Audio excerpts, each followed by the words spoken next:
Let's do this one last time. Greetings, fellow armchair Imagineers. Tiki here. And Blue Dragon 5. And Jacob Weil. And folks, we are here to talk about Indiana Jones and the Dial of Destiny. It's a big old spoiler cast. That's right, folks. We're going to break down it all. This has been a very, I don't know. I don't even know what this movie is. I've got thoughts that we are here to break down in a spoiler fashion. I hope the comments on this episode are going to be lively because I have a feeling the discussion is going to be lively as well. So let's not waste any more time. Jacob, I'm going to throw it to you first. What did you think of Dial of Destiny? Should I give my thoughts on the overall series first, or should I just talk about just the movie itself? Probably just the movie itself. Well, I mean, you guys have told me. You guys know my opinions on the overall series itself. I mean, I have the somewhat controversial opinion of liking Temple of Doom more than Last Crusade. I'm with you on that controversial opinion, my friend. And another one you might not agree with. I will defend Crystal Skull as well. So I defend Crystal Skull. Yeah, all right. So maybe it's not controversial here, but as a whole, it most likely is. But so it's so even after that, I was still looking forward to Dial of Destiny. I was for a while they kept the name under wraps, but when I first heard about that, I was like, it was pretty. It was like when I first heard the title, I was like, what could this Dial of Destiny actually be? It's is it like the Spear of Destiny? I don't think anybody actually expected it to turn out what turned out to be what it actually was. I want to say a lot of this series is kind of return to roots, but also acknowledging the series' future and past. The opening sequence of Indy fighting the Nazis is fantastic. I'm not sure if the rest of the movie reaches up to it. I mean, I still enjoy. I enjoyed the movie overall. The third arc was once I actually figured out what was going on, I was like, okay, that's actually pretty. I actually thought it was pretty cool and clever. I'd probably still rank it maybe fourth in the entire franchise. As much as I still love, as much as I will defend Crystal Skull, I will rank this above that. I might need to rewatch it to fully assess it, but I really enjoyed it. I thought it was a good return to form for Indy, and I honestly think it was a worthy send off of one of cinema's greatest heroes. Okay, Dragon. So, from the moment this was announced, I think we're all looking forward to, giving Indiana Jones a swan song after, the Crystal Skull was divisive. At the very least, towards the very end, it was divisive. Not counting the wedding. The wedding was nice, but everything up, the alien, the whole skull thing, everyone was a little iffy on that, the bare minimum on Crystal Skull, amongst other things, and then you get into a variety of opinions. My point being, giving Indy another bite at the apple, kind of giving Harrison Ford while we still got him around, so let's give him one last ride as Indy, and I think we're all looking forward to that. And even shifting from Spielberg to Mangold, it seemed like a really good idea. It still seemed like a good idea, even after oh no, we've lost Spielberg. What's the world coming to? But no, guys, don't panic. We got Mangold. Pure Mangold on this. The man who brought us Logan. How can it possibly fail? And Ford versus Ferrari, which I heard is actually really good. I really like that movie as well. At least 2 out of 3 of us in this room like that movie, but that's just I haven't seen it, so I think it's very in the okay category, but then again, I feel like I'm just not a car guy at all, and I feel like that's my bias against it. Anyway, so the point being, there was a lot of buzz, for this movie. I was amongst okay, we got Mangold working on this. I mean, the last gave us Logan in terms of a send off for an iconic character. I mean, it's kind of built into the DNA. That's probably why they get the guy in the first place. He's also a competent director. So a lot of buzz, and let me say there was buzz, but then when this thing came out, I guess prematurely as well, there was a lot of negative buzz for the film. And to quote Jenny Nicholson, it was like wasps instead of bumblebees. There you go. So after hearing all that, and again, I'm staying like a yardstick away from like, I don't want to hear any of this. I don't want to, I don't want to cloud my opinion. So I went in. I wanted to make the call myself.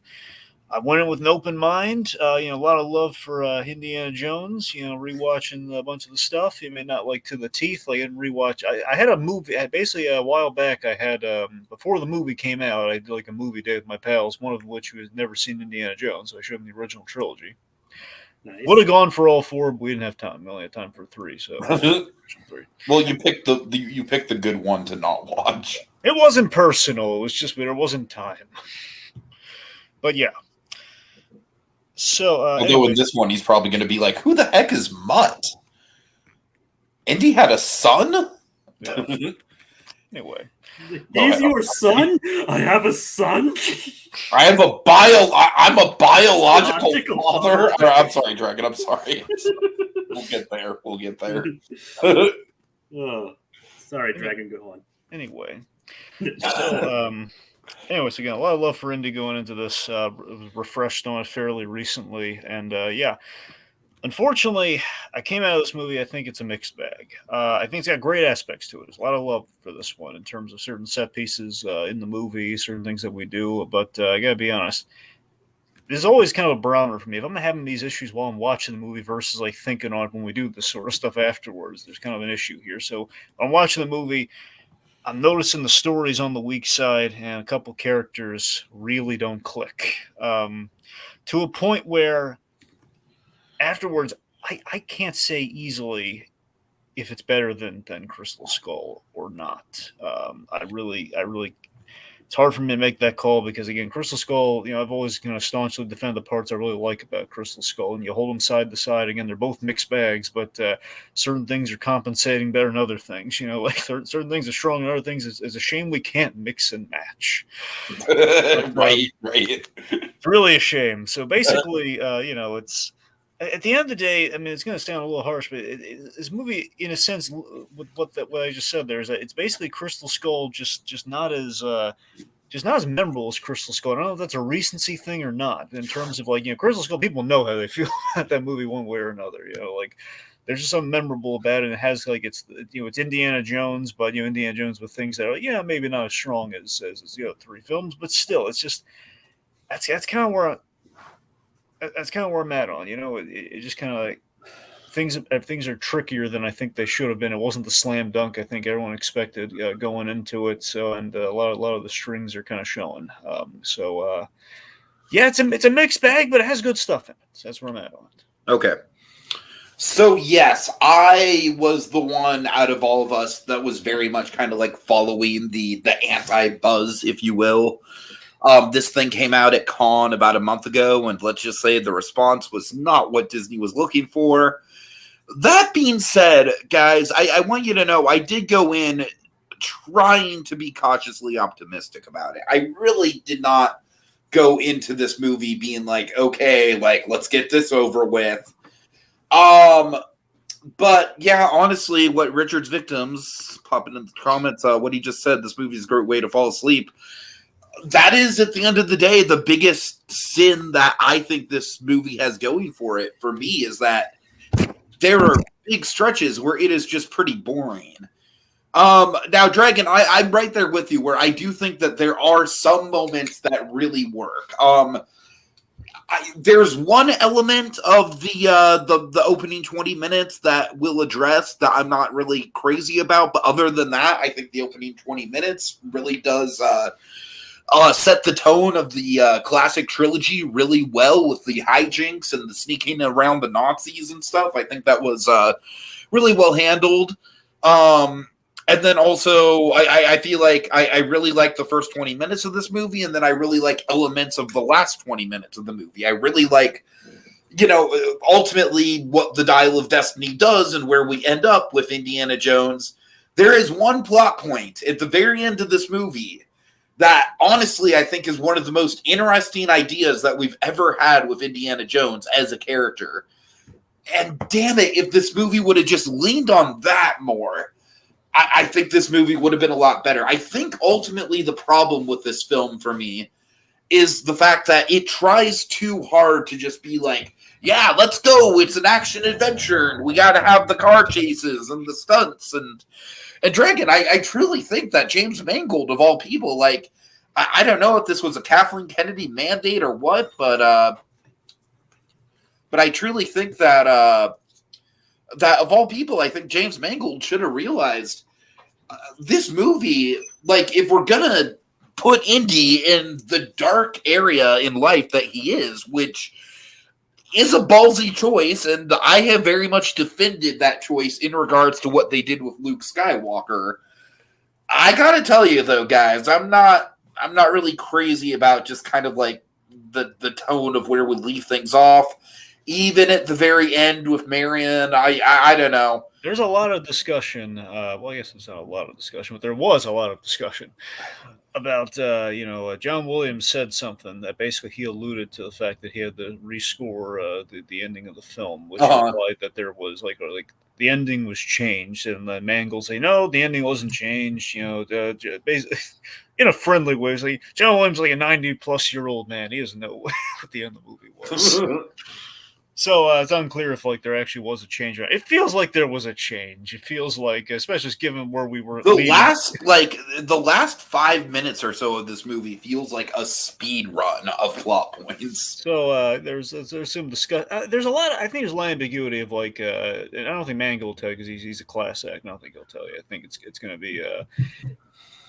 Did Mangold want to go a certain way, and Disney soft pedaled him to a degree like that? There's a question of like, did Mangold mate? I'm not going to say like he had like a vision that was completely. I just the fact that this thing was in development, Spielberg was originally on this, and we had other writers, and then we kind of shifted things around a lot. And I'm not saying that's the kiss of death, but it definitely feels like. It feels like the movie isn't entirely sure of certain decisions that are made in the plotting of it, in getting from point A to point B. Kind of leads us. I will say the plot of this movie is just about as convoluted of a fetch quest as The Rise of Skywalker in certain areas, and I'm not happy about how that plays out. Well, at least there's not a slow speed chase, though. Sure. Also, credit where credit's due, I do think that Mads Mikkelsen plays one of the better antagonists in an Indiana Jones movie. I'll give him credit there. Well, Mads Mikkelsen never disappoints. Yeah, of course. He was cast as I think he was perfect casting, and he did a respectable job. He showed up for what he was paid to do. I mean, how funny is it that the Mikkelsen brothers both play villains in Lucasfilm projects? Yeah. Well, also, I mean, Mads Mikkelsen, he's double dipped. I mean, not as a villain, but he's also been Rogue One. Right. That's true. Anyway. Okay. So yeah, I have other things. Dragon, one thing in particular that strongly bothers me. Yeah. But we'll get there when we get there. To quote Mr. Incredible, we'll get Richard's Victims. I will read out some bangers for you. I do appreciate you. Let's see. He says, say what you want about Hook, but Robin Williams keeps you awake. Yeah, that's fair. Actually, that movie puts me to sleep more than this does. Oh, wow. Okay. Well, Jacob, you haven't been on for our Spielberg month coverage, but Richard's Victims, very much a Hook fan, so I'm sorry. You might have made a personal enemy here tonight. I'm just kidding. It's all good fun. Well, then again, we also don't like The Terminal, so there's that too. Like look at Richard's Victims banner. I hope Spielberg. The thing is, Spielberg actually loved this movie. Did he really? Yeah, he watched it with Iger and Mangold. He's like, damn, I thought I was the only one. I thought I was the only one who could make these things. Let's be honest. What's Spielberg really going to say if he didn't like the movie? Yeah. I mean, considering how he's spoken of his own work, I'd say I think he'd make it clear if he didn't like it. No, that's his own work, though. He's not just like, hey, Mangold, you suck. He's not going to say that. Also, Jacob, I want to be clear just before we dive into things. Like, I am happy that you enjoyed it the most out of the three of us. Like, I am happy that it is working for people. Audiences seem more split on it than critics are. I think critics are more or less kind of trashing it. Audiences, like Jacob, I've seen other people in your sort of camp who think, it's flawed, but it's good. And like I said, it's like I'm really not trying to hate this one. I really didn't go in wanting to have a bad attitude about it. But I don't know. For me, there are some very messy elements in this movie that we are going to have to break down. But Jacob, again, like subjectivity, like film is subjective and everything. So I know. All right. So I guess the place to start would be our opening action sequence, or our big setup. Yeah, so like I said, I think this has all the hallmarks of a great kind of like opening scene to an Indiana Jones movie. There's one thing missing, though. What? The mountain. Oh my God, Jacob. Oh, I'm glad you brought that up. Okay, folks, I actually had a roller coaster ride of emotion sitting in the theater because while the trailers were coming on, I realized, like, oh my God, we're not going to get the Paramount Mountains. And then literally the first thing that comes on after the Disney logo, and it's weird to see the Disney logo because with Star Wars, they usually just put the Lucasfilm logo, but no, Disney up here, whatever. But after the Disney logo, we get Paramount. And I'm like, okay, are we going to have a Paramount Mountain fade in? No, we're not. So that was like a roller coaster of emotions, literally right from the opening logos. Basically, yeah. Well, aside from pouring one out for the logo, so this opening is the standout portion of the film. We have a lot going on here. Again, it very much captures classic, Raiders, kind of the classic indie stuff. Where we have the de-aged Harrison Ford, which looks great, albeit with one proviso: the voice. He looks great, but here's the weird thing, because I don't know if this is probably part of like the AI crisis or not, but it's like the thing where we had the James Earl Jones performance in Obi-Wan flawlessly replicated through the computer, and it's great. But again, I don't think that he actually recorded a line of dialogue for that. I could be wrong, but that's what I heard. So I don't know if it was a thing like, well, why bother getting Harrison Ford if we can't actually have him do the voice when he's actually physically there in the movie? So I don't know. It feels like maybe they should have tried like just de-aging the voice just slightly at least, because at the very least getting back to Crystal Skull sound, kind of Crystal Skull sound era. I don't know. But yes, I mean it's minorly distracting, but otherwise though it's great to see him. The effect looks great, and more so just the content of this whole sequence is great. I love that we're in the aftermath of the war, basically the war on its last legs. Hitler's missing. He's going to the bunker and everything, and they're trying to send his stuff to him. And in his stuff, we have the Spear of Destiny. So here's the thing going in the movie I was most intrigued by, because the movie's called Dial of Destiny, and I was thinking like of all the items you can go for, like the go-to item of note that you could have Indiana Jones go for in relation to wartime would be the Spear of Destiny. So when they announced Dial of Destiny, I'm thinking, what the heck's that? How's that going to work? Because that sounds so ridiculously close to the Spear of Destiny. I do really like the misdirect on that one. No, that's great. That's what I'm saying. How it paid off is wonderful. I didn't see it's basically like a MacGuffin that lasts all of 10 minutes. Yeah, it's a red herring. A red herring. It's like Nazis and then another Christian artifact, but then no, it turns out to be the real thing. Turns out to be a Greek artifact.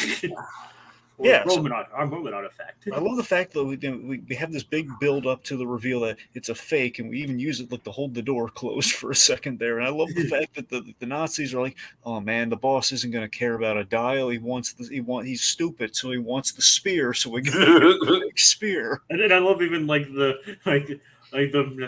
the main guy then is like, I'm sorry, but have you met Hitler?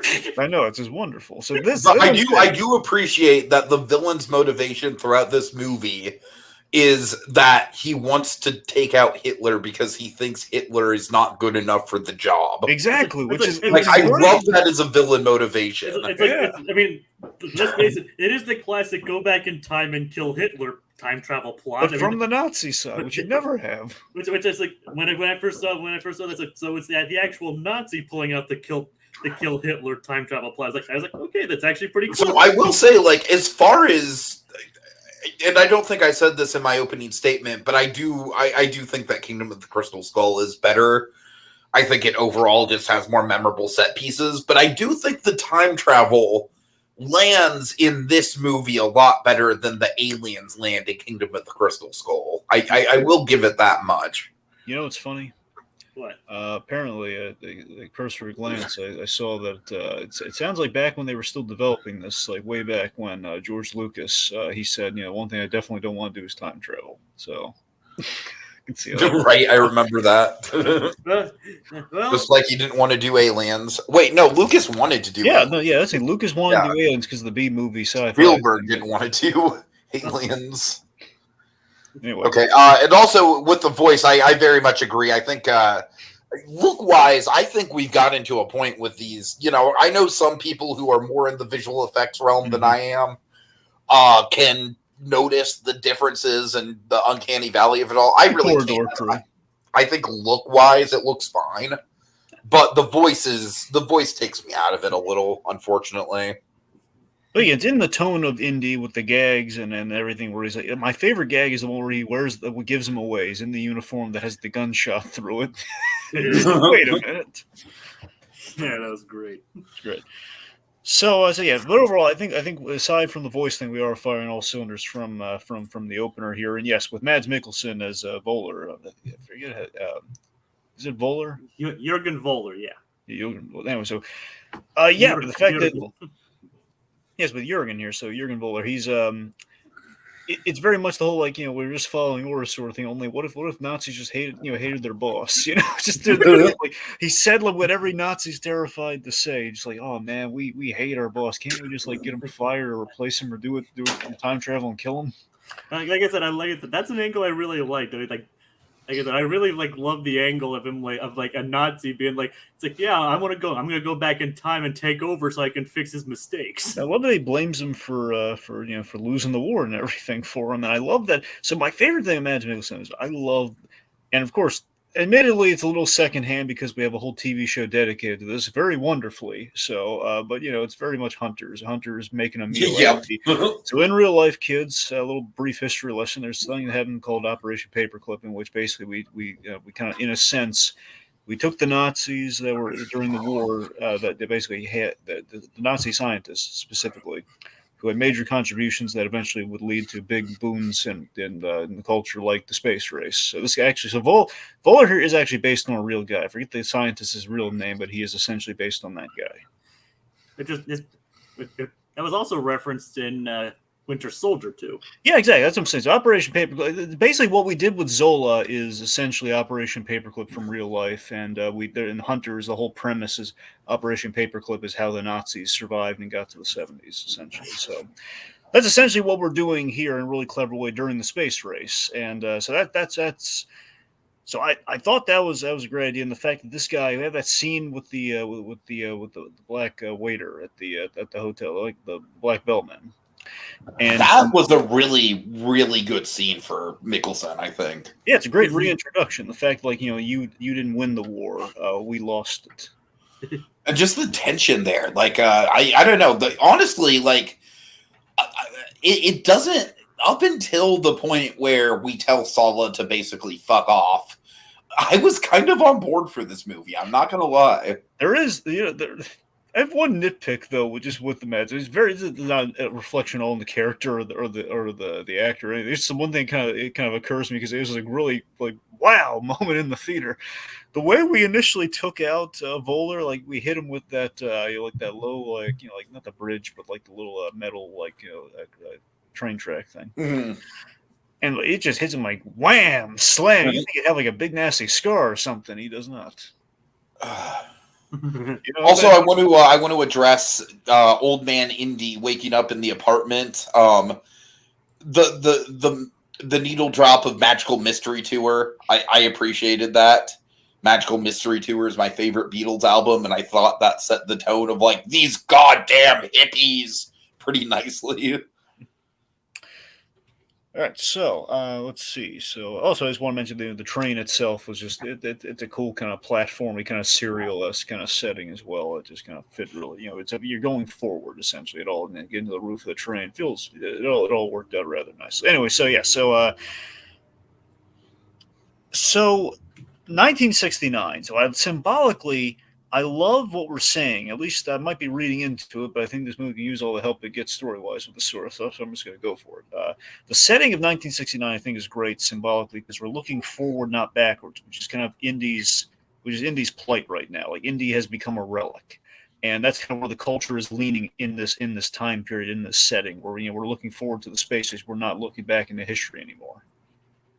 At least, just in a sense, like we're kind of like we're not looking, not looking backwards like we have in other films.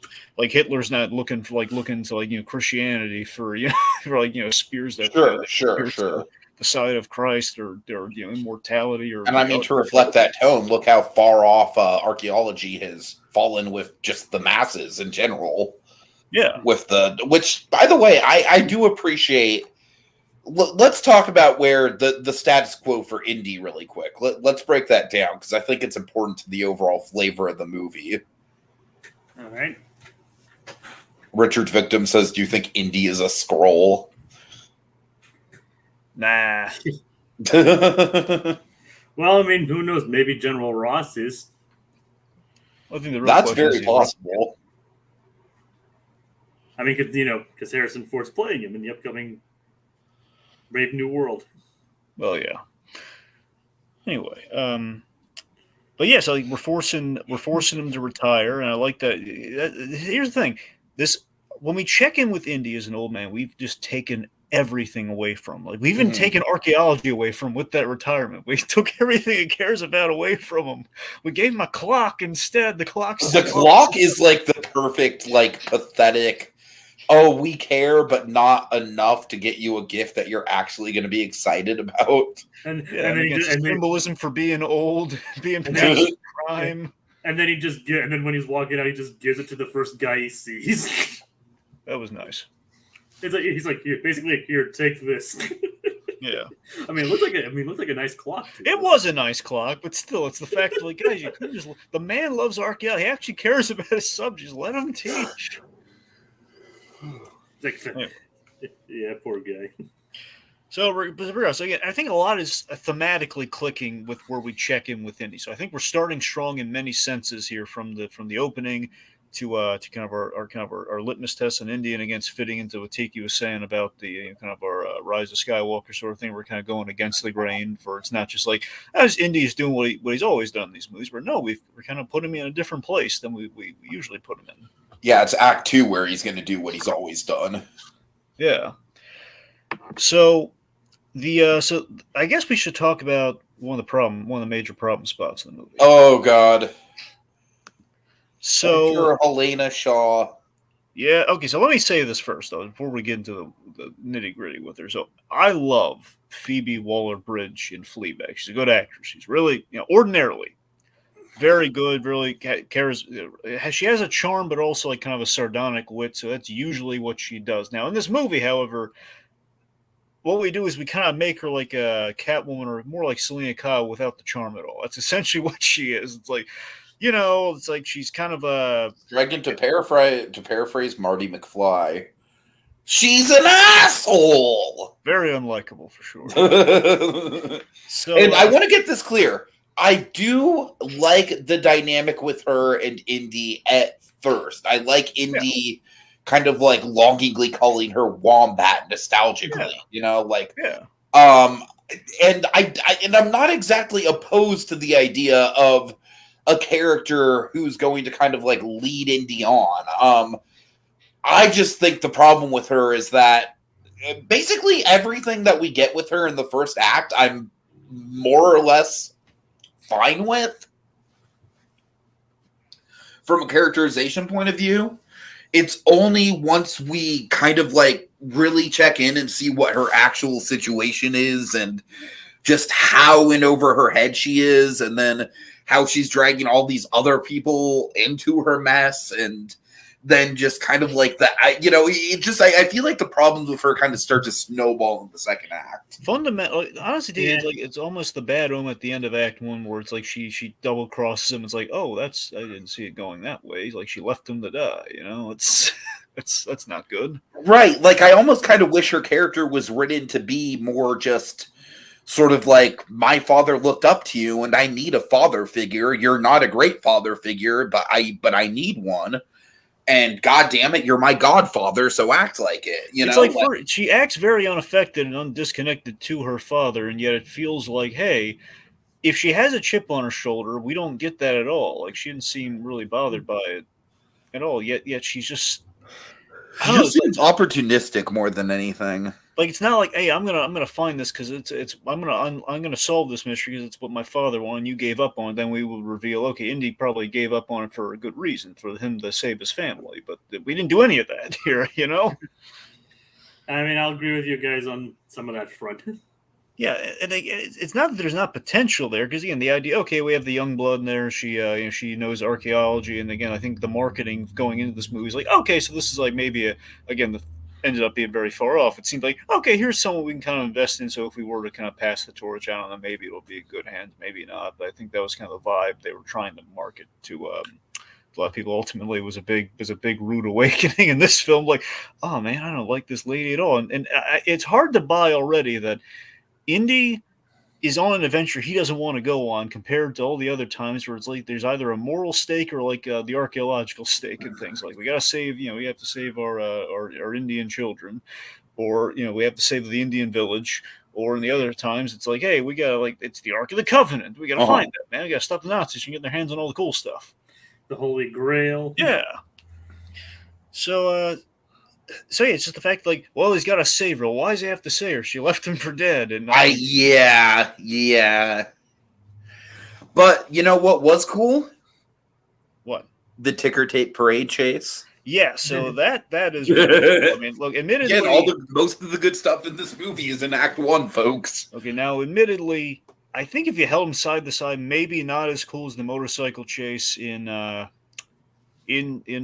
Crystal Skull, but maybe not. But I don't know. No, I think they're pretty much on the same level. I mean, if anything, it's impressive because it's a horse. No, you're right. I'm just saying it's a little bit more practical in the other sense. I'm not saying it's like a thing that necessarily makes it automatic. I feel like it's a trade-off where this is a little bit more elaborate, but the other one's a little bit more practical. Yeah, that's the thing. I mean, you gotta admit, though, it is a ridiculously cool idea to have Indiana Jones go the full Dark Knight Returns, where he's like on the horse and he's in the subway as to get away from his pursuers, and you have, like, he's playing chicken with a train on a horse. Like, that's awesome. I mean that's classic. I mean, that's classic Indy. But again, it's also like we're putting Indy, full on in a city. We put him on essentially we put him kind of on mainly a college campus, but it was kind of like when we had the motorcycle chase. Like, he didn't really go like into the heart of the city. Like, he's going subways and everything. It was more it was mostly just the campus. Yeah, it was like the campus and maybe a diner, like a diner to a campus. Essentially, that's where it went. Like, here, hold my horse. Yes. So yeah, you're right. So that's what I'm saying. I think all the action set pieces are really cool. Honestly, I think as we go into the second act, they kind of start to drag more and more. Like, my whole, like, and they fight. That whole thing. True, but even so, I mean, I don't know. The fighting was pretty good, though. All right. Well, let's talk about one of the biggest disappointments in this movie. Yeah. My boy, Dragon. What did they do to our boy? What did they do to our little Fest boy? Okay, so yeah, we should talk about Sala. So here's the thing. So I'm going to disagree with Tiki slightly on it. I've been thinking on it, and I kind of have the realization that I don't mind Sala as a cab driver. Tiki has a problem with this. I don't mind him as a cab driver. I don't mind him as a family man. What I mind is the whole thing. It's like we literally get cock teased, like, wouldn't it be great, Indiana, to go on one last adventure together? And Indy's basically just like, no. So here's the thing. With Sala, it's just his inclusion is great because we all love Sala. Of course, we love the wonderful John Rhys Davies. And if we're going to do it one last, his inclusion is great, but I also feel like, don't get me, it's always great to see him, okay? It is. It's like, I will take all the Sala I can get. Like, Sala is probably my favorite character in this whole franchise. Especially because of his contributions to the ride, I will admit, but I digress.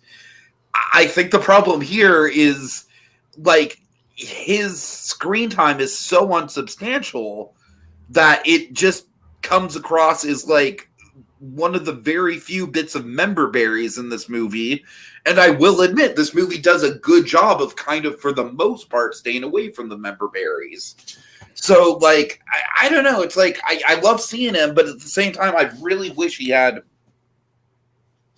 something to do. Well, okay, here's what I come down on. So, I love the sweet idea that Indy helped Sal and his family, come to the States, which is kind of like, always he was kind of his way into the other to the countries that he went to Egypt and everything when he went there to Cairo. So the reversal, it's quite nice, and I love the idea that Indy, he's lost everything, but he gets to live close by to his best friend, and his family's awesome. The issue is. For me, it's the issue that with the screen time we do have, even if we aren't going to put him in the rest of the movies, that we don't show Indy still has a friend. It's like, for example, when Indy retired, what if it went this way? What if it went the way of like, okay, Indy has his BS retirement, where they give him the stupid clock that he doesn't want, and he goes to a bar, and who's at the bar joining him? It's Sala. And For real. And then perhaps it's like, the celebration with Sala is interrupted by the girl showing up, by Helena, and then Sala's kind of there for the start of the journey. Dragon, that's what I'm saying. It's just the way that Sala just literally is like, and I'm here now. Everybody clap because I'm a fan favorite character. Here's what it feels like we should have done somewhat here. And I'm not saying we couldn't have, I'm not saying it had to be this exactly. I'm just saying, I'm gonna rant about this momentarily. I don't like the frame up at all, but let's just say accepting. Oh yeah, I'll get to that in a second. But let's just say accepting the frame up for argument's sake here. What if so they're at the bar, they're celebrating. Helena shows up, and then basically okay, well now Sala, the kind of the trio on for a journey here, and then they're in a situation where Indy's gotta leave to go after her, pursue her or whatnot, or help her out. Sala sees the importance of this, and perhaps Sala sacrifices his freedom and his seat on the journey to help Indy get away. And it was like, oh man, Sal is such a good dude. That's the thing, Dragon. I wouldn't like. I understand that you don't. That it might be a little hard to conceptually get two very older men into a lot of action scenes, and it might be hard to write Sala into the whole movie. I think the problem that I had is I absolutely agree with you. He should have been with Indy from the bar scene forward. I like that to me would have at least placated like, okay, we got him in all of the first act. Like, You know what I mean? But the other problem is I feel like Indy in his response to Sala, wanting to go on the adventure, I really think he should have underlined like, you've got a great family, Sala, and you can't lose that. You're right. No, you're absolutely right. Now, given the emotional stakes that we reveal, the pathos that we reveal about why Indy is in the living situation he's at right now, we should have doubled down, like him living vicariously through Sal. Like, Sal, you have a good thing going. Don't risk it for like fleeting adventure. This is not an adventure. This is like, I'm trying to get someone out of Dodge here. Right. And if they would have underlined that, then I really would have been more okay with it. See, Sal, what we have with Sal, if we just tweaked it slightly, we don't even really have to, if we just like at least made the time that we do have with Sala count just a little bit more, at least correlate. Literally, like Dragon, again, I don't mind him being a taxi driver. I feel like it makes sense for him to be. Admittedly, okay, to be fair, you were backpedaling that because you were really against him being a cab driver. No, what I'm going to say is I mind that literally it seems like most of his function in the movie is just to give Indy a ride to the airport. Oh, okay, no, I get you now. Okay. Yeah. Sorry, let's see, what was it? All right. So, I mean, honestly, I think the main reason we don't bring Saul on the journey, aside from the practicality of just like we have like another character on the journey, is the fact that if we did bring Saul on the journey, we would have had to kill him. I don't think anyone has the heart to kill John Rhys Davies. Yeah. Except gargoyles. That's true. Yeah. Yeah. Anyway, okay, so back to the frame up. I really don't like the frame up because it's completely pointless. We just kind of drop it anyway, and it also unnecessary. We drop it unnecessary. We have the CIA lady who's kind of poised to be more interesting than she is because she's like. I actually think the CIA lady would have been a better companion for Indy than Helena Shaw ended up being. Well, some people have pointed that out. So well, yeah. I agree with people who have pointed that out. I think the whole dynamic of like she initially is after Indy because he was framed, but then she's like kind of like, basically like a Millie from Hunter sort of arc. work. You know what I mean? And again, the Hunter's parallels are very obvious in this. Yeah. Operation Paperclip. We have kind of our black law enforcement agent who's basically like an amalgamation of two Hunters characters. Yeah, let's give her the hairstyle of number one, and we're gonna make her Millie, essentially. Oh God. So anyway, but yeah, it's just the fact that it feels like we repeated a mistake that we did do in Crystal Skull. Like, again, we're thinking about it. Remember at the top of Crystal Skull, like after we do the third scene with Indy, where he is then like, the government's going to be watching you, Indiana Jones, and they don't watch him at all. Like that comes back in the movie, like remotely at all. Right. It's like there's like one moment where like, are they U.S. or they KGB, and they end up being KGB. That's the one line. There's never a threat of that. The entire film, it feels like we've just kind of like moved a fine point. Like Indy's like saying, "Hey, people are coming after me. There's been a murder. There's like no one's listening." It just feels like a lot of wasted time. And I think the more interesting route to take would be Indy in a world where the Nazis are getting like the second chance, and like archaeology is being taken away from, like the whole thing of Operation Paperclip. Like that guy's a Nazi. No one believes him. Going on with him. I mean, you already literally took away everything from him. Yeah, it just feels like I don't need it feels like we're doing like a greatest hits of Harrison Ford here. Okay, we're gonna do the. That's what people have called out, Dragon. It very much feels like they're trying to like cram the fugitive in here for some reason. There is a ticker tape parade, so you know, similarities are there, but anyway. Okay, so also, I guess we should maybe bridge into talking about the thing I think a lot of people would like us to bring up. No short round. Yeah, I mean, I'm not entirely surprised, but I'm also like, I'm sort of irritated by the fact that if this would have been in production last year instead of like, you know, a couple years ago, you know, they would have found a way to get him in here. It feels like such a missed opportunity. Look, I don't agree. I guess I don't agree to a point. I don't agree to a point of what Mangold. He basically forbade himself from being from going into references. The references that are in the movie are very minimal, and I don't mind the minimal references, but it feels like if any director had a chance, I think if you're going to trust any director with being referential but not but not being overwhelming like we usually tend to do with the nostalgia stuff, I think Mangold would have been that, but I don't think he trusted himself on this. I mean, this is honestly one of the reasons why I still defend Jurassic World Dominion, because unlike a lot of these other sequels that bring back legacy characters, at least Jurassic World Dominion actually gave those legacy characters something to do. It's a tricky thing because I understand his point of like he wants to make it his film and also not doesn't want to just make the film everyone's like predicted in their heads to a degree. I just don't see what's so hard about, you know, actually like bringing back these characters and writing a compelling arc for them. For example, there's a very simple place we could have worked him in. Yeah, because you know, writing a script is incredibly easy, as we know. Right. That's all I'm saying. Yeah. Well, look, all I'm saying is that there is a place, it seems, in this film where we could have worked him, because Indy has a friend character that we turn to in this movie with Antonio Banderas. Yup. I got nothing against Antonio Banderas, and I like that character. Don't get me wrong; he's fine. He was fun, but like we don't know this guy. Was wasted. And I'm not saying Indy hasn't. Which honestly, Dragon, if given the choice, like I would rather just not have Short Round than Short Round just get killed off like that.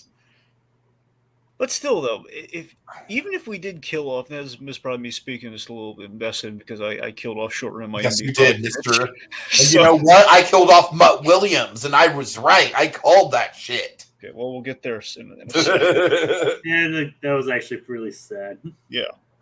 That's what I'm saying, though. It feels like, if this is a movie about taking things away from Indy, if we're going to have a friend show up and we're going to kill said friend, I think the audience would be utterly shocked and stupefied if, like, we killed Short. We killed the little boy, but he's running. Especially if it's, like, immediately after the Everything Everywhere All at Once Oscar. I know. That would have been, like, a dramatic gobsmacking moment for an audience. It would have been, yeah. It would have been like, oh, man, remember how metal that new Indiana Jones movie went? They killed off Short Round. They can't kill off Short. They killed an icon of the 80s. No, honestly, Dragon, I'm kind of coming back around on that. And also, I feel like it would have even more justified, like, one of the best lines that Indy has against Helena is just like, "Why are you laughing? My best friend just died." Yeah.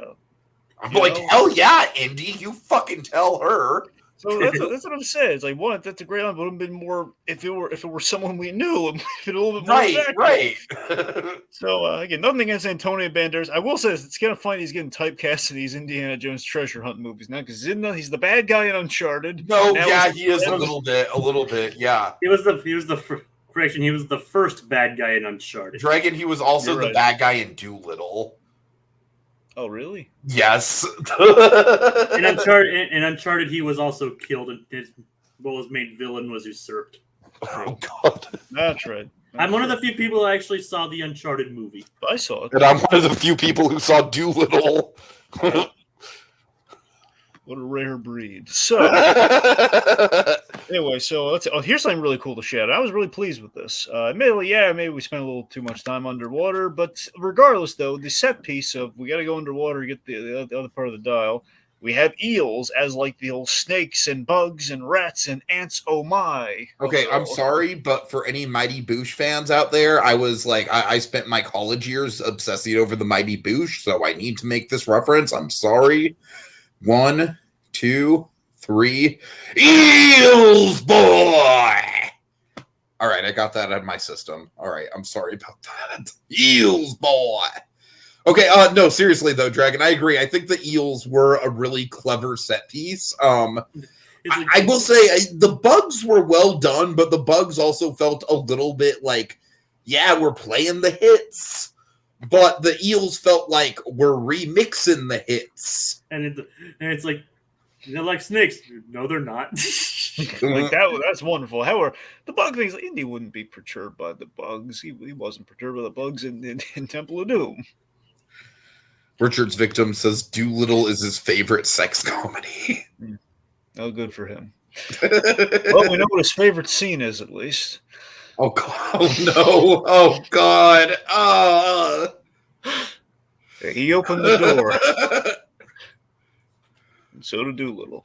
Anyway, so the eels just, it's great. It's kind of the next level version of the snake. So that's it. It's the next escalation. Also, eels very dangerous, very scary. And thank goodness we weren't electric eels. Mm-hmm.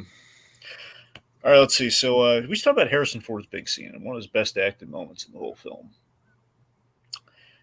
Before the eels, we had the scene on the boat where it was very Better Call Saul-esque in its last episode. If you had a time machine moment, yeah, a little bit. It is kind of Mike Ehrmantraut for sure. If you had a I time broke machine, my boy short round. Yeah. Well, I meant literally like the whole time machine thing from Better Call Saul, but yes.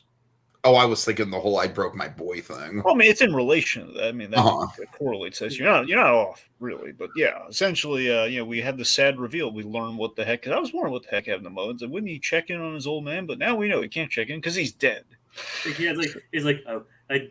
Just the sheer distance, the sheer sadness when he said I would stop my son from enlisting. Yeah. And it's what Harrison Ford. Here's the thing: a lot of people have noticed recently on that Shrinking show. Harrison Ford knows how to balance. I mean, he does comedy on Shrinking, but also he brings the drama. And my God, the man has not lost a step when it really comes down to him. We allow him to act. We let him get into it here, and him just saying that you have a man who's just utterly lost everything. It gets you to a place where you think, yeah, indeed. He doesn't have the fight left in him anymore. He's just kind of going on this journey, but not for fortune and glory, kid. That era is gone. That's out of there. He's. So I honestly think I would find this whole plot line a lot more compelling if it didn't mirror what they did with Han Solo so much. I mean, yes, but the son is dead, though. Yeah, but I'm just saying it being the catalyst to splitting up the couple. That's what feels a little bit derivative. Yeah, I guess you might have a point there. I mean, to be fair, it is a reversal of what happens. Instead of him getting killed, his son is the one who dies. No, you're right. You're right. Regardless, it's the fact that when that scene happens, it does bring you back to the moment of yeah, we ended 4 on such a happy note of like he's married, Indy kind of as a family, he's kind of Don't becoming. you take that hat, mister. I don't think so. Yeah, we end on such a jovial note, and we have like Indy has become his father in a sense, and that's really a nice passing of the torch there, and all that's really good. Like Indy kind of got a happy ending, and the fact that we just like utterly we ripped that. I'm not saying it's a problem. I'm just saying it's the fact that we did that just to establish that he's really well. So I think we added some good layers to Indy here. For me, I don't mind Mutt being killed. I actually think it was a really smart idea. And again, Dragon, I'm kind of biased because I called it in my pitch. Mm-hmm. But I don't know. I do feel like I would have wanted to see or hear a little bit more about the Marion side of things. Yeah, the Marion thing is like, given how the movie maybe just the idea that like they're not divorced but they're not living together or something. Like I just think the whole having her be divorced, that to me was having Indy be fully divorced to Marion, to me was kind of like a step so too far in the whole like let's kick Indy while he's down thing. To be fair, if I recall, the document that we see at the Tub Movies does say petition for separation. I don't know if that technically says divorce. Okay. So I think, and as even Helena points out, you're still wearing the ring. Mm-hmm. That's true. Yeah. That's the thing, though. He just didn't contest it, but still, which is again kind of why I wish that we would have seen a little bit more Sala in the first act to at least establish that Sala and him have a long time rapport. Yeah. All right. So anyway, so the caves in Sicily again. This is where we get a lot of the classic indie stuff aside from the opening here. We're doing some archaeological stuff as we're going in kind of a cave. We're finding all the booby traps and stuff. It's like kind of Raiders and Crusade-esque kind of fare, which is nice. I gotta admit though, I do wish we held off on the gunshot until he was on the plane because it's getting the believability thing. Where it's like that movie logic we've agreed with for like years and on TV and movies. Where if someone's shot in the shoulder, they'll be fine. But he's an old man, so they're. Are we just gonna skip over the whole weird plot beat of Helena like owing money to? Oh yeah, you're right. Sorry, yeah, we should. Because like I honestly I hated that whole thing, and to me that's what kind of turned me off of Helena in general. Well, not just because she's selfish, just because I feel like the plot line is just another kind of, much like Indy being a fugitive, I feel like it just never really even goes anywhere. No, you're absolutely right, T. And the other thing I want to mention with that too is that the other problem spot of the movie for me really is that I don't like this kid, man. I don't like Teddy.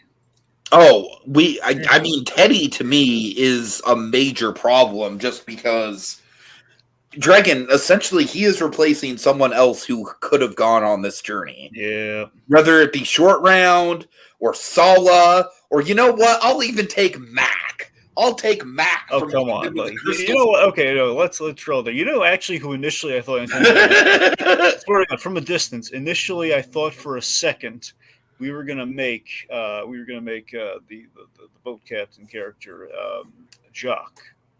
Oh, same. And that would have been wonderful. Yeah. I know it was a pilot, but it was like a seaplane, so it would have been. It was a seaplane. It would have fit. I would have bought it. Regardless. Anyway, so Teddy kind of bites, man. He's just it's a sad, it's a sad nod to Short Round. Like, hey, you remember Short Round, don't you?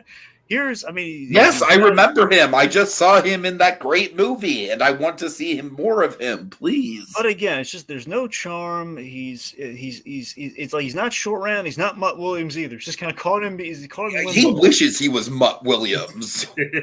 Honestly, I say that with no irony. It's a problem when I don't care that this kid's in peril when he's just like he's taking up all the good seats on the journey. Yeah. Why does this kid get to drive the thing? Like, no. Just the whole plot beat of like, I've never fucking flown a plane before, but I'm literally going to fly it through a time warp. I called such BS on that plane thing. Okay, look, here's the thing. Here's what I would give you. Okay, so he wants to be a pilot, and he's like, we saw him like practicing the little mechanism when he's in the casino. But you know what? In the third act, if like during like one moment, like after the pilot who's doing most of the flying gets taken out or something, then he kind of brings it home like for the land, like like a little bit of the flight, not the whole flight. He's not flying for the whole duration. Like, for some reason, we have that random pilot there who does nothing. Right. Like, I fell asleep on the plane. like that's a waste. Like, come on. But yeah, Dragon, going back to the Nazis and Indy getting shot, I 100% agree with you. The moment where Indy gets shot and the Nazis are just kind of like parading him through the temple, that to me was like the low point of the movie. I was just sitting there like, what are we doing? What the fuck are we doing at this point?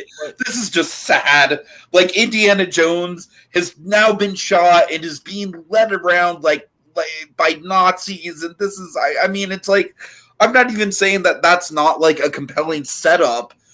What my problem was is, A, if they did need him to use the dial, which I'm sure they probably did, I don't think they explained well enough what he was there to do, like why they needed to keep him alive. So here's the thing: they only needed him to find the dial. They did not need him to work the dial. So why the fuck are they dragging him along then? So here's why.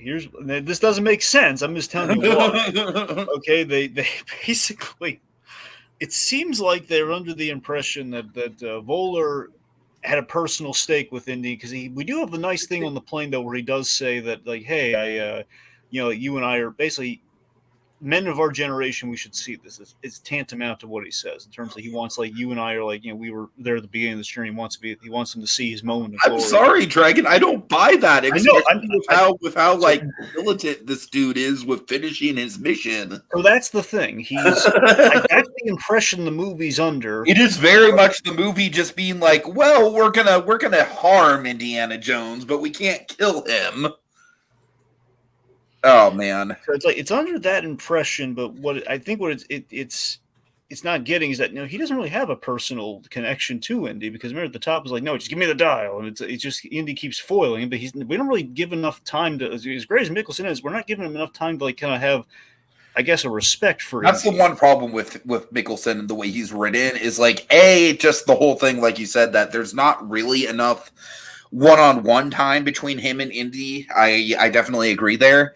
And then B, I would argue another thing that I'm not really crazy about with this dynamic is, and this is kind of just part of like the writing, like the plot, is I just feel like there's too many times where Mads Mikkelsen just kind of shows up conveniently, like, and he traveled by map, and he's now exactly where Indy is conveniently. That had to be a mandate. Okay, you can't look Mangold. You can avoid all the tropes you want, but there's one thing you gotta do in this movie. I was happy to see the traveling by map. No, I was too. I'm just saying I can imagine that I'm not complaining that's a mandate. I'm happy it was in there. I'm just saying it feels like that was like one thing that was carved in granite. Like, hey, do whatever you want, but they better travel by map, Mangold. They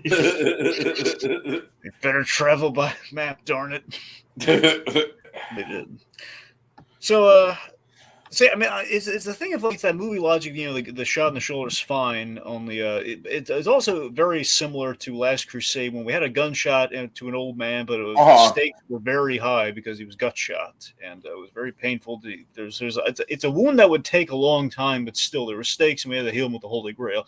Here, it feels like had we shot Indy on the plane, we would have set up without having just like the realistic thing of like, I can imagine like how it should have ended is making a meal out of like, he should be long dead. Totally. Like his corpse it's a common misconception that people die immediately from gunshot wounds. Well, no, I'm just saying, Jacob, the realism. But just kind of like the arduous task of getting him actually out of the tomb. Well, it's not even that, Jacob. No, you're right. I'm just saying, Jacob, it is like a movie trope that we've seen everywhere, though. When people get shot in the shoulders, they can brush it off. Or that's an ordinary thing we're already dealing with. I'm just saying that added to the fact there's like a lot of hang time and he's an older man. It's like, okay, ordinarily we'd give this sort of thing like the usual leap, but Indy's pushing 80 here. That's kind of. I also just don't really like how it should have ended. Oh. I mean, that's fair. I hate cinema sins. I like how it should have ended is like the more tolerable cinema sins. That's about as much as I'll give it. Well, at least they animated. That's something you got. I mean, at least this I will say, like one of the channels actually puts effort into their writing. The other one is CinemaSins. Yeah, exactly. You have voice acting, and they have like some running gags. I don't know. At least you have how it should have been. At least I think. I mean, at least how it should have ended gave us because I'm Batman. Exactly. That's what I'm saying. The whole, like, hey, you wanted my secret identity? I'm Batman. I do think that how it should have ended is a little long in the tooth nowadays. Anyway, Yeah. Okay, so we're on the plane. So the plane ride through time using the dial. So with the dial, so we haven't really talked about the dial that much, aside from just like the whole like subversion with the spear. When I like that dial. That is a nice dial. When I actually learned what it was, like the funny thing is, like I watch a lot of history stuff on YouTube, and like actually took like a couple of classes on like ancient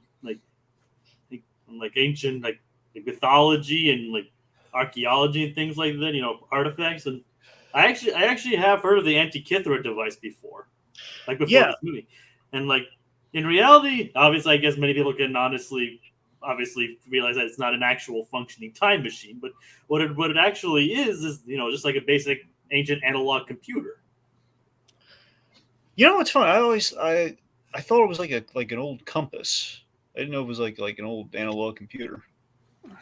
I mean, that's exactly what it is. It's like I don't know. I don't remember exactly what it was designed to track. I think it does have to do with like planets and things like that. Yeah, no, you're right. That's what I'm saying. It's like you're right. I'm saying it's like honestly just don't think the movie really explains exactly how it works. Well, I think it's pretty. No, it makes sense. All I'm saying is that I like that it actually pulled. I was worried going into this movie with the whole Dial of Destiny just like title is that. Oh no! Is this gonna be the first time we've completely made something up for the item that he's going after? Like, there's no lore or anything there. But yeah, no, we made it obscure. I feel like just the whole idea of like going back in time and killing Hitler is kind of like lore unto itself. Sure. So, but that's the thing. So the dial, the way it works, it's pretty much what Jacob said. In that it's almost like a star chart and a compass combined. Only it finds basically like fissures in time, as in it finds like the tears in the fabric of time that you could go through to go to a time period. Yeah, there's one thing that it doesn't count for. I mean, that part is obviously invented for the movie, the whole time travel aspect. Well, yeah, sure. But it's the idea of if there was like time traveling through our this is like a. There is some time theories that there are like pockets or like areas on the planet where it's like a more science fiction concept. But again, it's like people talked about it. I mean, a lot of people think that's actually what the Bermuda Triangle is. That's exactly, like something like Anyway, so I'm sorry. I was trying to set up a dramatic reveal. Let's try that again. Okay. There's one thing the Dial of Destiny doesn't account for. What's that? The continental drift. Yeah, I have to admit, I do. This is honestly one of my favorite bits of Harrison Ford acting. Is just him like getting one over, like, you stupid piece of shit Nazi. I mean, obviously he doesn't say piece of shit, but wanted to. I mean, that is a classic indie moment, like where he's like, it's like, of course. Yeah, I love that he's getting in the bad guy's head with that too. I love that he's smart enough to actually listen to him and realize, like, oh no, he's actually right. And ultimately, he was right, but in the sense that's what I was wondering going into this third act. Is Indy going to be fully right in that we're just going to be like, we're going to go through there, and that's going to be the ambiguity we play with in the Indiana Jones movies. But sometimes in the Indiana Jones movies, we do have a moment where the thing actually does what it's supposed to, but then we kind of backpedal. It says that okay, so it's not going to change the world with this revelation. We're going to kind of like, we're going to lose the Grail because the Grail can't leave this space, or like we're going to put the Ark in like the warehouse or some such stuff. Top men. Something like that. As far as this goes for a third act, I got to tell you, when it first started, I was very thrown off. I was very much like, okay, shit, this feels like we just got transported into like an Oliver Stone historical war epic or something. Yeah. Like, feels like we're on the set of Troy or something like that. But I got to tell you though, the more the scene kind of lingers in it, there's two moments in particular I really love. One is just the comeuppance of the Nazis. Mm-hmm. Just because I love how filled with existential dread they are when they realize that that they did not make it to Nazi Germany, and they are going to be stuck there. He's like basically once Voller realizes what happened, he's just like panicking the entire time. I love that. I love what Mikkelsen's doing there. He's like, "Get us out of here!" And I love like the plane's not gonna make it. He's like, no, he just won't. He won't accept it. And then, of course, we have to break down. I truly think this is the best character beat from Indiana Jones. I do genuinely love it. It's like the one part of this movie that I actually genuinely love. The whole idea of Indiana Jones witnessing history and literally wanting to become a part of history. I know. It's so the time travel thing is building that just for a sec. Is that so? The idea of Indiana Jones time traveling it's oddly more natural than the aliens somehow. It is. But like I said, because it's like history has always been his thing. Aliens have never been his thing. And I was a little unsure how I was going to feel about it, but then you're right, Tiki. It then got to that moment where he's like being the Battle of Syracuse, it is full circle because he was talking about that, and it's where we got the lore of the dial in the first place. All that kind of ties into the beginning of the film when he's giving the lecture in class. So it does tie in kind of nicely. So I get that kind of won me over. But yeah, it's that moment where it's like Indiana Jones, no matter where he ends up, just within the time travel premise, just him observing history and like it's been his kind of his dream come true, but he never knew it. And the thing that Indy has nothing. It's kind of like what Harrison Ford said in Empire of Dreams about Han Solo. He's got no mom, he's got no papa. He's got that in terms of why Han Solo should have been killed off. So in the similar vein, it kind of reminded me of that here. It's like we spent the whole movie establishing, the whole first act at least, establishing that Indy's got nothing. He has nothing. This is like the only time he's been really filled with joy in this film, seeing history unfold before his eyes. It's the archaeologist in him. Like, you know what it reminds me of, Dragon? You know what it's kind of like? It almost feels like a direct Spielberg pull from him. What? The first time Alan Grant sees dinosaurs. There you go. It's a little bit like that, yeah. They move in herds. They do move in herds. So it's Indy going from the teacher to the schoolboy in love with the subject. It's like he's bearing witness to history, and this is such an apropos idea for the Indiana Jones character. And if you're going to take this leap, this is the way to ground it. And if it's a perfect kind of sense, initially we think it's going this way. It's in this perfect vein of like, okay, so Indy could stay behind, he could be part of history, he could bear witness things, and get everything he's ever wanted within the subject that he's dedicated his whole life to. And at this point in the movie, I was thinking that this was where they were going, and I was thinking that this was where Indy's story was going to end. And I was also thinking that we're going to get some sort of epilogue or something where we literally see Indiana Jones as part of the history in the history books or something, yeah. Or we find the hat and during an archaeological day, right, or something. I don't know if I know the hat probably would disintegrate, but still, the idea is something like that. But then Helena shows up. Okay, so and she has to ruin it. Look, I think people are very split on this decision. I definitely lean towards, I think, just for the sake of like ending the character in a very satisfying, cathartic state, I am all for leaving him in the past. I also understand the whole notion of like, well, Marion is technically still out there, and you got Sala, so it's like I understand the people that are happy that he made it back. I get it. It's just, I don't know. I feel like him staying in the past would have been the more cool kind of like Ryan Johnson hipster subverting expectations move, and I would have appreciated it in this case. Here's the thing. So it's the ambiguity of what would happen to him and we'd see him in the history books, I think, plays so remarkably well. And you can take it either way. Either Indy succumbs to his wounds back in that time period, and therefore he's able to interact with history in a way that wouldn't really be detrimental to it for a long while. He died painfully, but be by his choice, and he's got nothing else. Or somehow he does survive, or somehow just given how smart,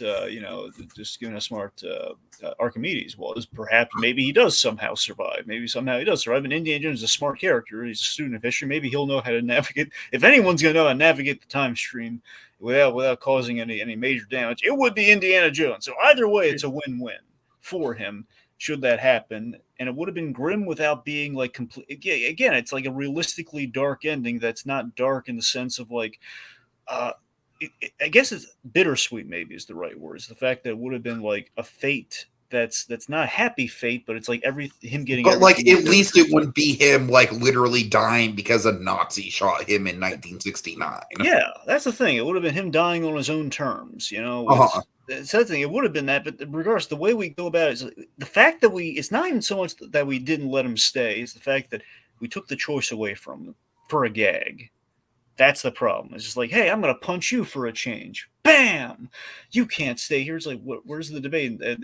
And I will say, I'm sorry, but that does kind of take away Indy's agency a little bit. Yeah, it does. No, absolutely, it does, and that's the problem. So, I mean, I think he should have stayed there. I think that was.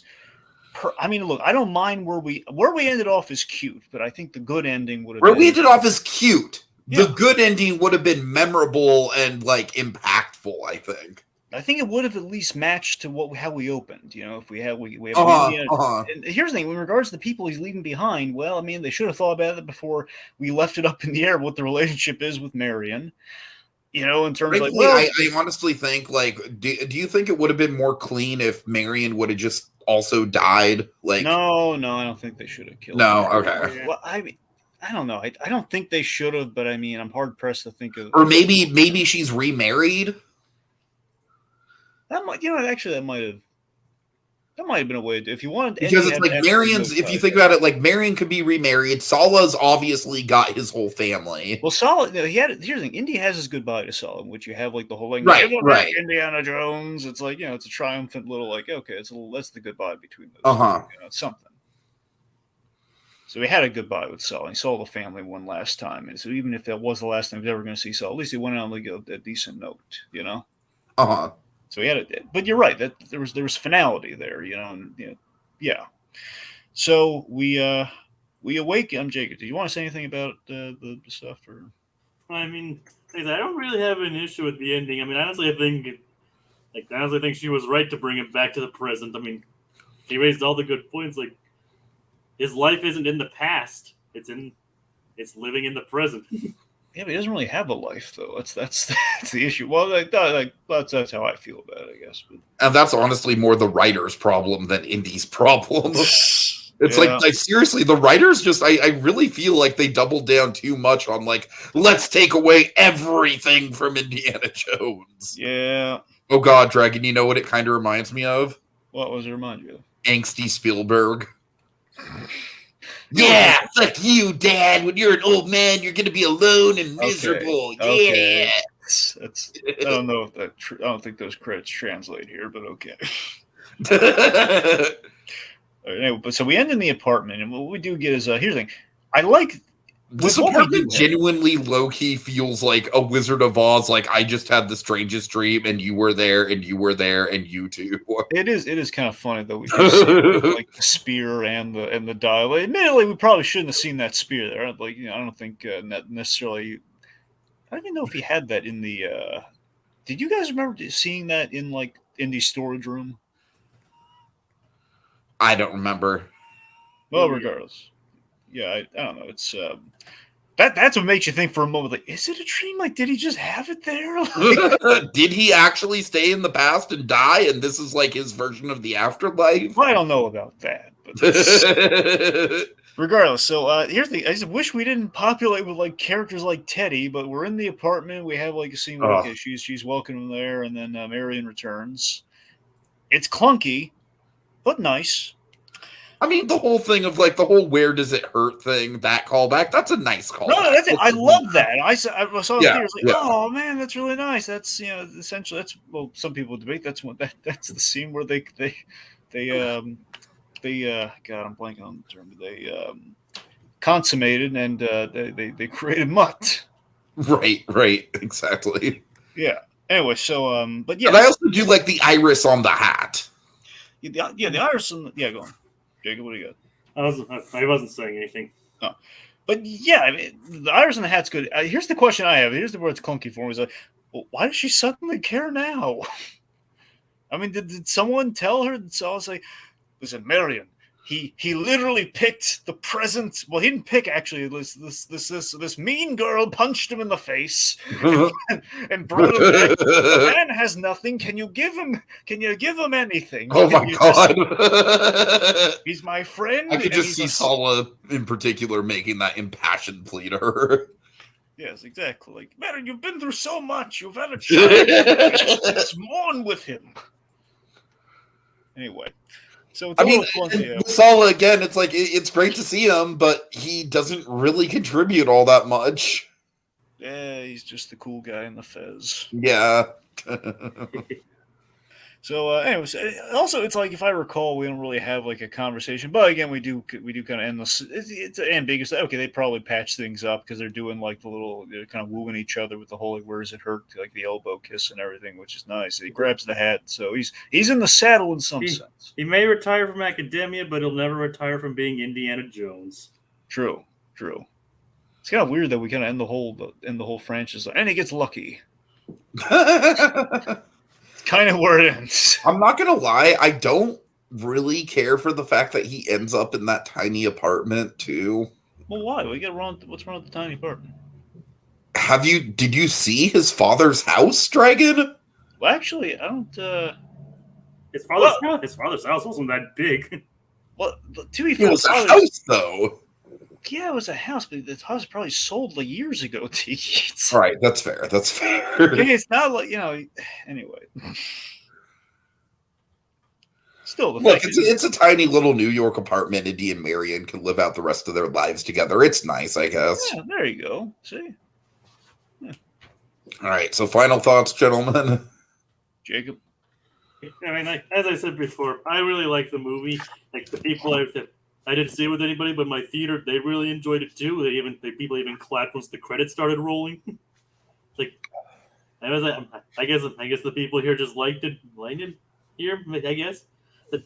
I did agree to some of your guys' problems, but I don't think my opinion has changed over the course of this. I think it's a worthy send off of Indy. I know we won't be seeing any more of him, but it was nice. But it was nice to see it. Nice to see him, and I still think this movie overall is better than Crystal Skull, though not as good as the original trilogy. Dragon? Again, at the end of the day, I wish we just mix and match a little with Crystal Skull with this movie. I think there's a lot of good here. I think perhaps in some multiverse, perhaps there is a great send off Indiana Jones movie. I think this gets close to it. I think if we just tweaked a few things, maybe it would have turned out great. I think there's potential for a great movie here. We have a lot of elements that come together, but unfortunately, we have things that kind of get in the way of it and extended runtime and do all that sort of stuff. But it's again, it's great. It was great to see Indiana Jones one last time. It was great to see him just kind of as we remembered him, and then just kind of see him go on one last adventure. I just wish we massaged out the bumps a little bit when we traveled by map. I just wish we kind of traveled by map just a little more smoothly. One could say, and the ending's divisive. I'll say that much. We took a leap, and I think it's like they took a leap, they sold you on the leap, and then it's like, now we're gonna take it away from you now. Like, wait, what? No, give me the hat back, no. But that's what it is. Again, it was good, but I don't know. I don't think I was looking for more, but I was just looking for just a little more cohesiveness. I don't know, but overall, it's good, not great. It's no Logan. I think we were all kind of going maybe the barometer of Logan, but I don't know if Disney got in the way of that. I don't know if Mangold got in his own way with that, but it's what it is. It was what it is, and it was good to see him. Yeah, for me, unfortunately, I do think that there are a couple moments in this movie, ideas that do rise above Kingdom of the Crystal Skull and are better than anything in Kingdom of the Crystal Skull. But unfortunately, the big problem I have with this movie is that large parts of it do just kind of blend together for me. There's not really a lot about it that really sticks out outside of, again, the train scene at the beginning and then the time travel stuff at the end. other than that, I think there's a lot of messy plot points. There's a lot, like, Helena Shaw is unfortunately a very problematic character. And I'm not just saying that. I just need to address this. I'm not just saying that just because of the whole, like, oh, she's a strong, independent woman. No, she's just, like, she's not a well-written character. I don't care that she's a strong, independent woman. I've never cared about that kind of stuff. But yeah, you know, I don't know. At the end of the day, even though this movie did have some good ideas, I kind of ultimately wish I didn't see it. Just because I do think we just double down on the Indiana Jones's life is miserable thing a little too much. And I do think at a certain point you have to be careful with legacy characters like that. Because it's like, I feel like this movie, like, really tried to, like, pull a Rocky Balboa, but it didn't work. And I wish it did, because I love Rocky Balboa. So, yeah, that's kind of where I'm at. All right. Well, big thanks to Richard's Victims for joining us in the comments. We will be back tomorrow with movie memoirs. And, yeah, we'll see y'all later. Have a good night. I miss the desert. I miss the sea. I miss the adventure. Just me and Indy. Give them hell, Indiana Jones. Yeah, look at my face.